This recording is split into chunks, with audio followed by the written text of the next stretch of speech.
We present My Favorite Husband, a new series based on Isabel Scott Rorick's gay, sophisticated Mr. and Mrs. Cugat, starring Lucille Ball with Richard Denning.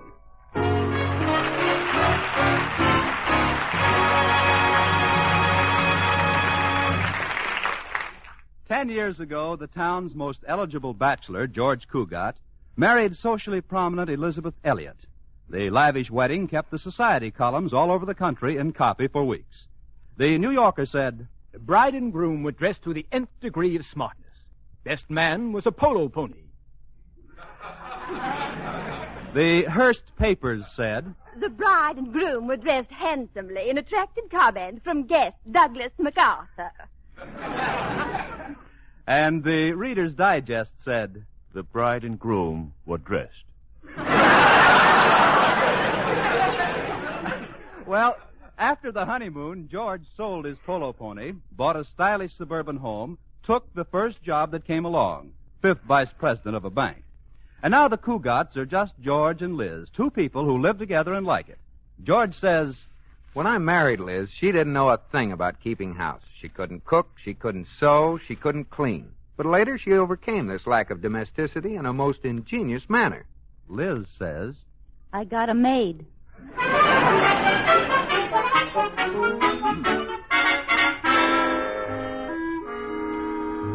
And now, let's take a peek at the Cugats.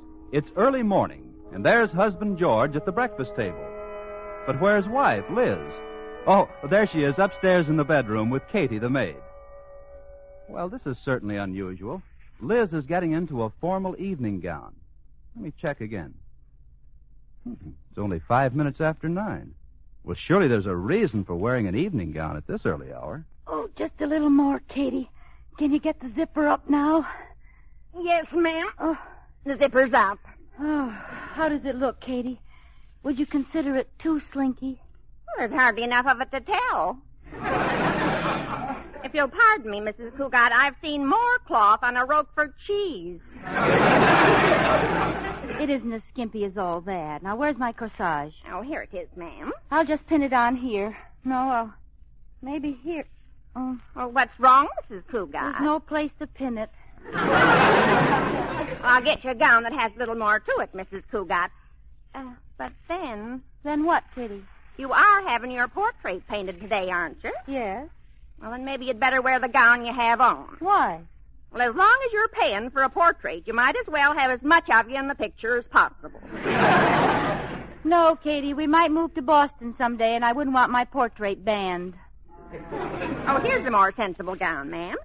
Have you told Mr. Cugat about the painter coming today? Not yet, Katie. I'll tell him at breakfast. Now hurry and get me out of this tight thing. I feel like a 10-inch weenie in a 5-inch roll.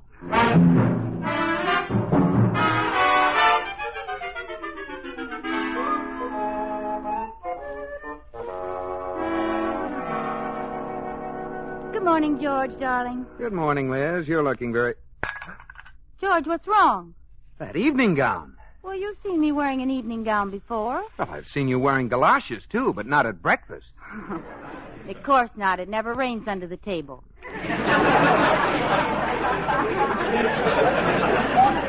Darling, the reason I'm wearing this gown is because I'm going to have my portrait painted. The artist is coming this morning. Having your portrait painted? Mm-hmm.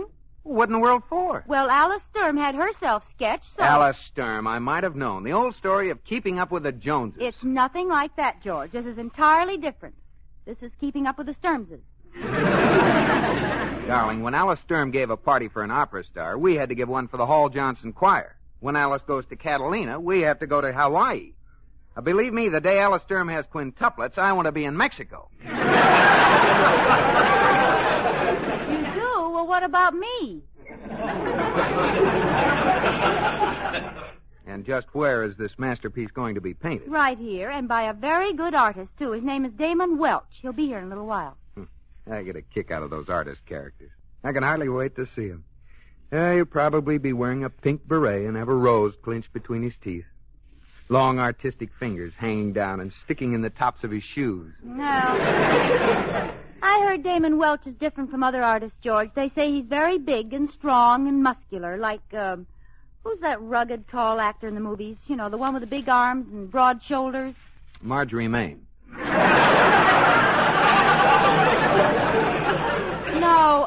Victor Mature. Oh, well, don't be silly, Liz. Artists are all the same. They wear berets, live in attics, and smell of spiders. Hello, George, Liz. Oh, it's Corey. Come on up, Corey. Cartwright here, Bachelor Deluxe, Damsel Delight, the kind of man you'd like to marry your sister. If you hated your sister. How are you this morning, party boy? No party last night, George, but did I meet a beautiful creature? She had a smile like Lana Turner, a voice like Dinah Shore, and she kissed like Paulette Goddard. What do? Date her or buy tickets to her? Don't speak lightly of this woman, Liz, for I think that at last Corey Cartwright is in love. You, Corey? Yes, George. I feel that this is the real thing. I think I shall marry this girl. Corey, that's wonderful. What's her name? Where does she live?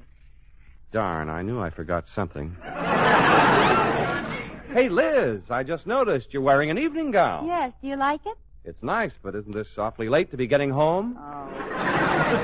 Liz is having her portrait painted, Corey. Some artist named Damon Welch is coming over this morning. Damon Welch. You've heard of him, Corey? Heard of him? That's all Alice Sturm talks about since he sketched her. I hear he has big blue eyes, curly hair, muscles galore, a tan complexion, and stands about 12 feet tall.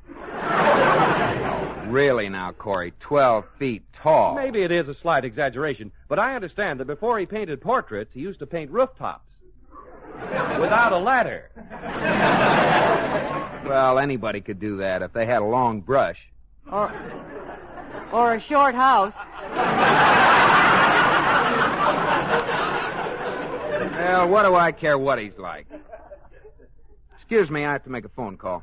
Who are you calling this early, darling? The time operator. My watch has been acting up again. Well, maybe Corey has the right time. No, I left my watch home on my other wrist.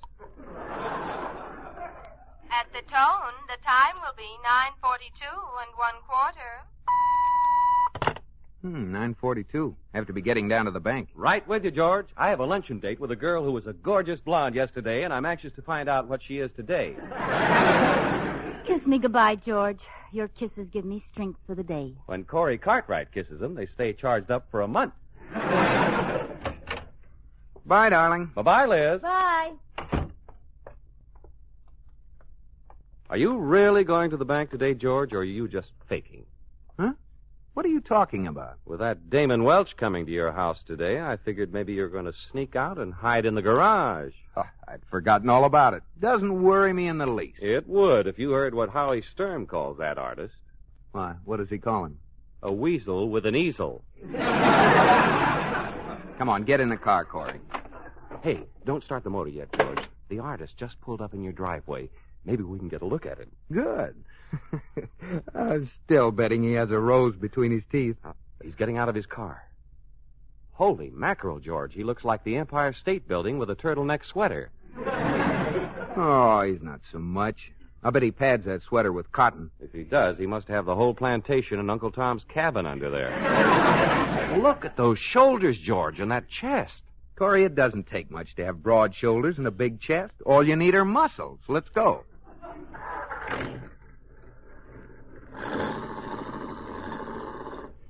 Did you see that thick neck, George?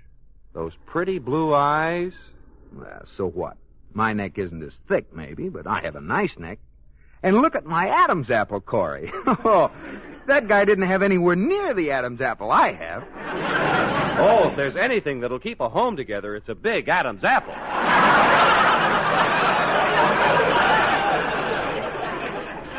And as far as his blue eyes are concerned, my eyes are blue, too. Look at my eyes, Corey. See the pretty blue? It's kind of hard to see the blue right now, George. Your face is so green.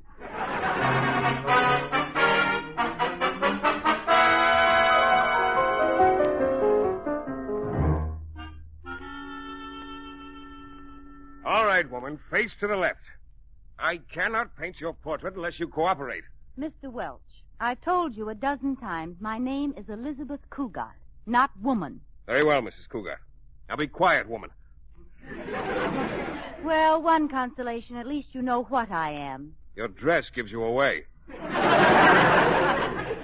I don't like your nose. I shall not paint it that way. But I like my nose. It's a good nose. Don't change it. I've had it so long now, it seems like almost a part of me. Be still, woman. You're very rough, Mr. Welch. Woman, you're looking at a man who's painted the forests of Oregon and at the same time worked as a lumberjack. Sawing, climbing, cutting, and chopping. One day, the man next to me was crushed by a falling redwood. I've seen many rough things. This is a man's world. That's why I'm rough. Did it kill him, the man the tree fell on? To coin a quaint old phrase, he was a real gone lumberjack. You know, Mr. Welch, you and my husband have a lot in common. He lives a rugged life, too. What does your husband do? He's a banker. Oh, that is rugged. It's plenty rugged. He goes to work every morning at 10 and doesn't get home until after 3. Just what's rugged about that? He has an uncomfortable office.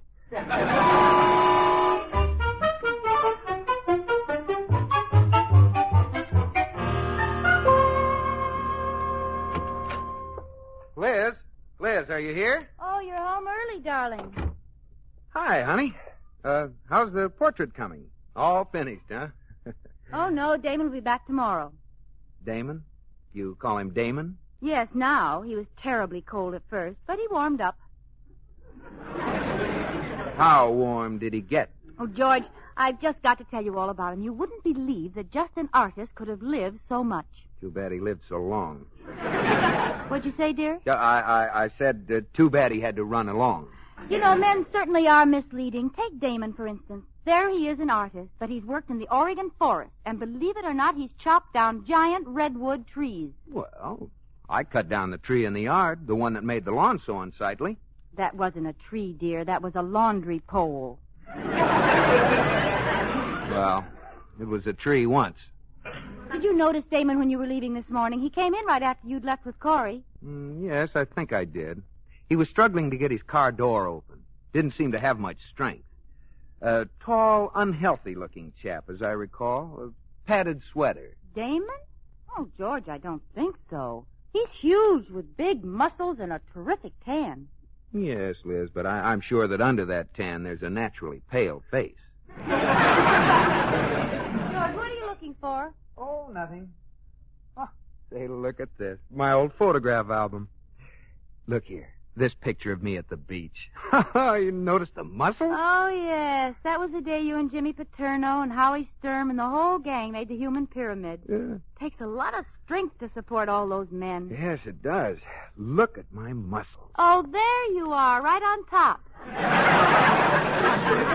Oh, it takes a lot of strength to stay on top. There was quite a breeze that day. Here's the picture I like. You and me in a rowboat at Simmons Park. Look, your sleeves are rolled up.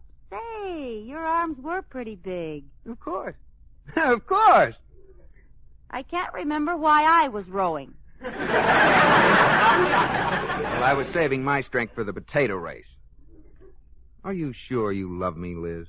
Oh, silly. Of course I love you. Why shouldn't I love you? Kiss me. Feel those strong arms around you? Mm-hmm. I'm plenty strong, Liz. Way back in kindergarten, I used to beat up all the little kids. I'll just bet you still could.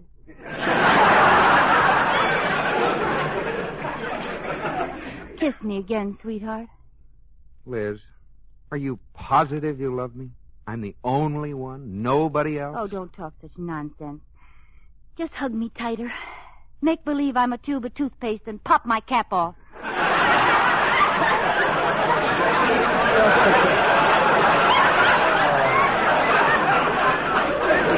Oh, that's swell. I feel great now. Oh, George, you know, I was thinking today, you don't have any hobbies. I believe I know of an interesting one for you. No hobbies? I have my bird collection. 6 starlings and a dicky bird. What did you have in mind? Why don't you take up painting as a hobby? Painting? Oh, Liz, I'm going to bed. Going to bed? Don't you want your dinner? I won't need any dinner. I'll just go upstairs, pull the covers over my head, and eat my heart out.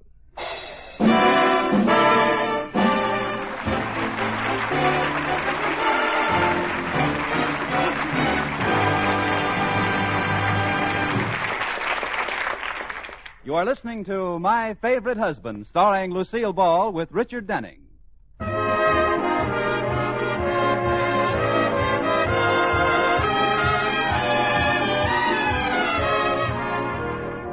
This is the story of my favorite husband, George Cugat, and his favorite wife, Liz, who, like most married couples, alternate in making each other first happy and then miserable. Well, at the moment, Liz is in the middle of having her portrait painted by the handsome and virile artist, Damon Welch. This makes Liz quite happy, and George quite miserable. Now George thinks this is quite wrong, and chances are he's quite right. And so he's decided it's quite time he did something about it. It's the next morning. Quite. George, darling, you aren't eating your breakfast. Oh, I'm not very hungry, Liz. Didn't sleep last night. I'm going to stay home today. Stay home? George, are you ill? Yeah, that's it. I'm sick. Awfully sick. What's wrong? Oh, I don't know, Liz. Maybe it's painter's colic. Painter's colic? That is, the inside of my mouth feels like a brush. I'd better call Dr. Buell. What do I want with a doctor? Well, you just said you were sick. Oh, yeah. Call a doctor.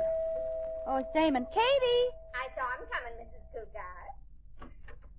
Oh, good morning, Mr. Wells.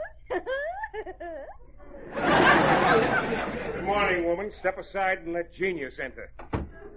I wish he'd slammed the door on his genius. Good morning, woman. Good morning, Damon. This is my husband, George. You may just call me Man. George isn't feeling well, Damon. I'm going to call the doctor. What's wrong with him? He looks well enough. Trouble with you, Cugat, is that soft, decadent living has finally caught up with you. You should get out of doors, do some exercises. Run the mile, do some chin-ups, push-ups, chop some wood, mow the lawn, pull some weights. Tote that barge, lift that bale. Oh. Liz, call the doctor now. I'm worn out.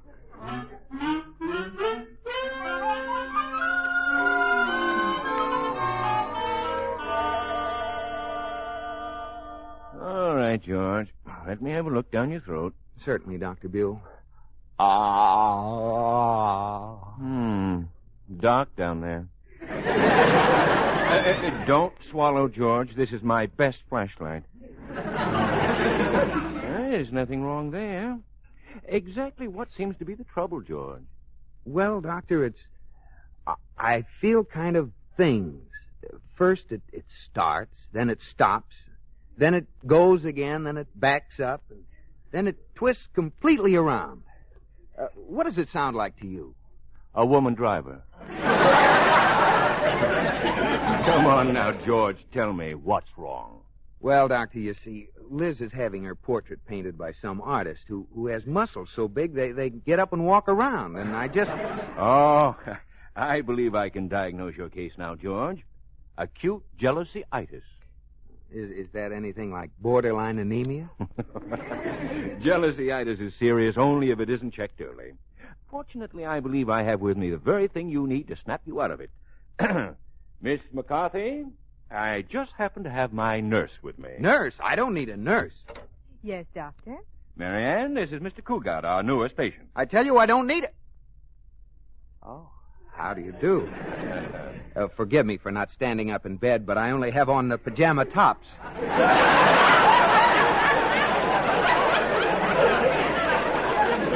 Patient ill enough to require a nurse, Doctor? Well, he said he wasn't. What about it, George? Oh, I ain't long for this world.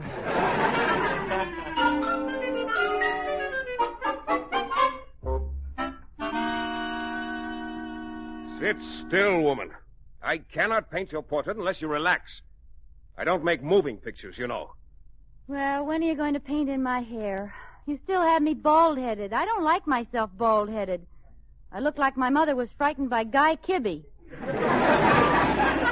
I'll paint in your hair when I see fit, woman, and not a second sooner. Until that time, you'll remain an egghead and like it. Damon, do you ever smile? I laugh sometimes. My sense of humor is a bit unusual, however, not on the beaten path. Well, what's funny to you? Well, I laughed heartily when my friend Chadwick fell from the roof of the school in Paris. Did Chadwick see the humor in it? Oh, he screamed. Yes, I'll never forget it. Fractured half the bones in his body. Yes, he must have been all broken up.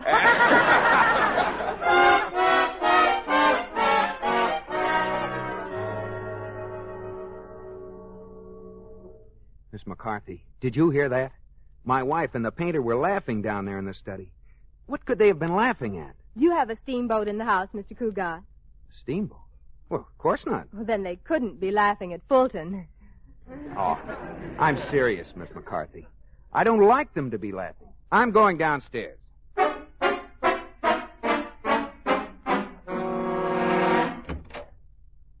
Hello? Hello, darling. What are you doing out of bed? I heard some laughing. What was all the laughing about? Oh, Damon was telling jokes. Oh, how nice. Mind if I stay a while? I know one person who objects. I cannot paint with an audience. What a horrible painting. George. No, let him criticize. All genius must be criticized. But I still do not want him around. Out. Take your linted bathrobe with you.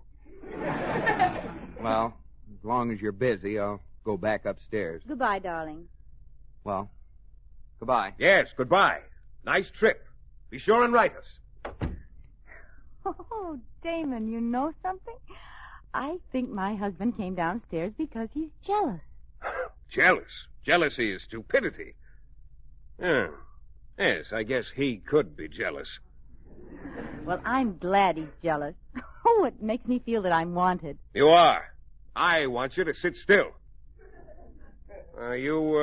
You never get jealous of Mr. Cugat, do you? I mean, the fact that he's upstairs right now with that attractive nurse. That doesn't faze you in the least. Of course not. Good old faithful George. What was that? What? Damon, that was George and that nurse. Oh, so? You aren't worried about good old faithful George, are you? Certainly not. I'll be right back. Where are you going?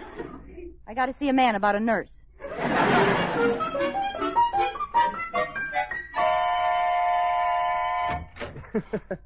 Hello. May I come in? Yes, Mrs. Cougat, but you mustn't stay long. I have a naughty boy on my hands, and I don't want him to get excited.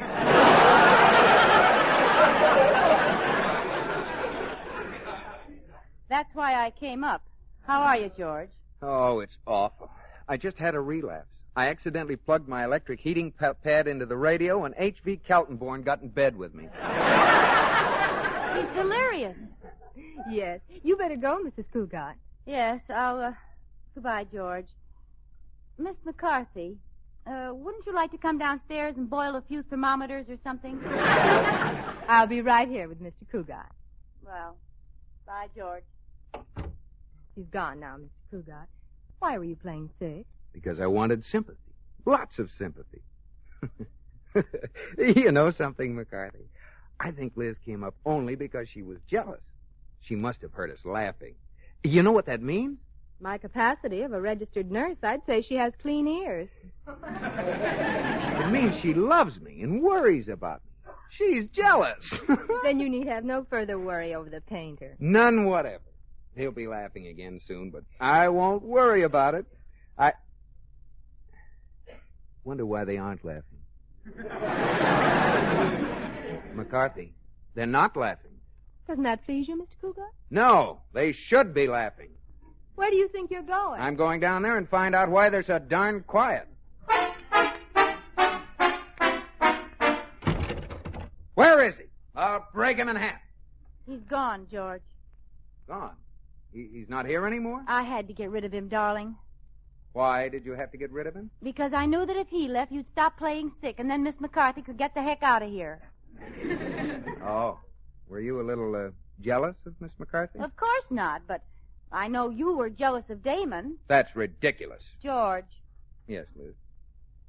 Who do we think we're kidding?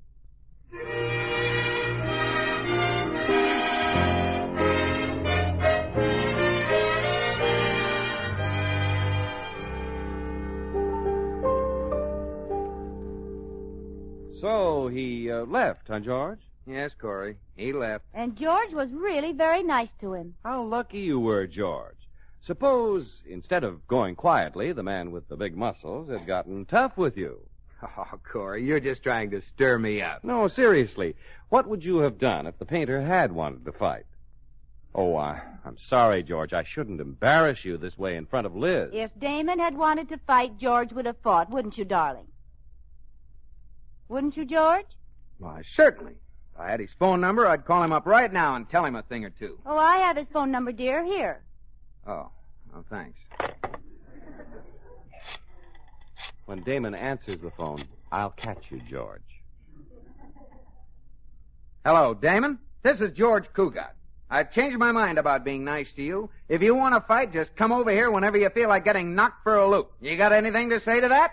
At the tone, the time will be 9:27 1/4. Well. George Cugat, kiss me. Kiss me this very instant. Why right now? Because you've got your dander up, and you're just dandy with your dander up.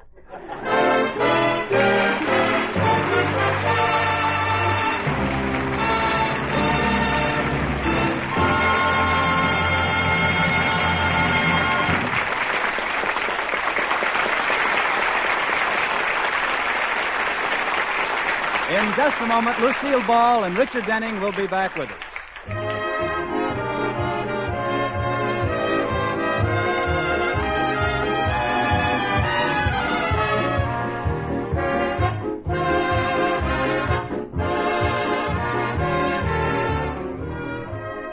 Here's a friendly suggestion that may mean a lot to your own happiness.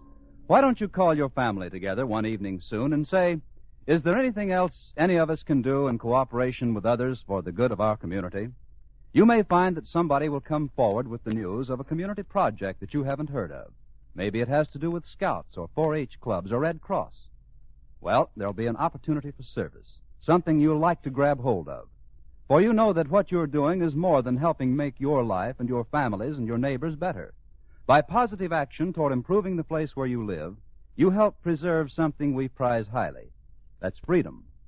You show that you agree with the statement that freedom is everybody's job. George, are you asleep? No, darling. I'm not asleep. Do you love me, baby? Yes, I love you. How much? Lots. Well, in terms of pounds, how much do you love me? 3 pounds, 6 pounds, 7 pounds? 12 tons. Oh, I love you 100 tons. You have a bigger truck.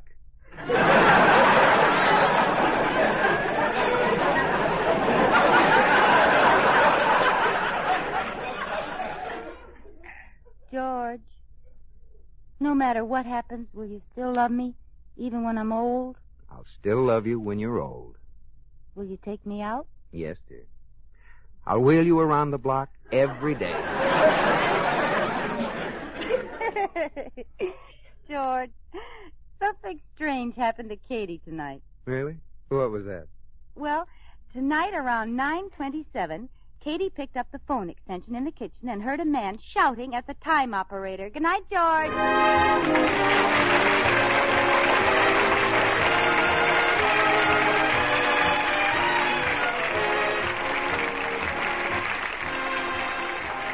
My Favorite Husband has been presented through the worldwide facilities of the United States Armed Forces Radio and Television Service.